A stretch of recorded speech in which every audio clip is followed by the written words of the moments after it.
नमस्कार, मी डॉक्टर सौरभ पटवर्धन आणि मी आता बोलतोय स्पेनमधून, जिथे ही युरोपियन कॉन्फरन्स सध्या होत आहे आणि तिथे मी काही व्हिडिओज प्रेझेंट करणार आहे.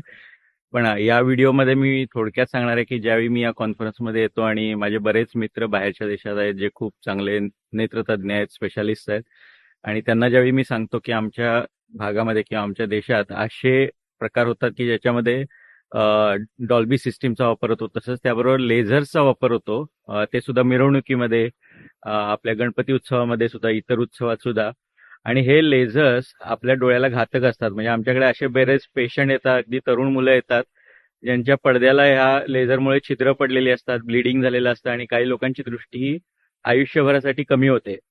त्यामुळे अशा गोष्टी सांगितल्यावर ते म्हणतात की अशा गोष्टींना तुमचे गव्हर्नमेंट कशी काय परवानगी देते किंवा तुमचे लोक असे कसे काय वापरतात जे सामान्य लोकांना त्रासदायक आहेत आणि त्यांना कळतही नाही की याचे धोके किती आहेत. तर यामुळे माझं सगळ्यांनाच आवाहन आहे की अशा लेझर लाईटचा वापर तुम्ही मिरवणुकीत किंवा पार्टीच्या जागी करू नका. आणि तसंच जे लोक वापरत असतील त्यांनाही याविषयी जागृती निर्माण करा की या गोष्टीनं कुणालाही फायदा होणार नाहीये आणि त्यामुळे नुकसानच होईल. धन्यवाद.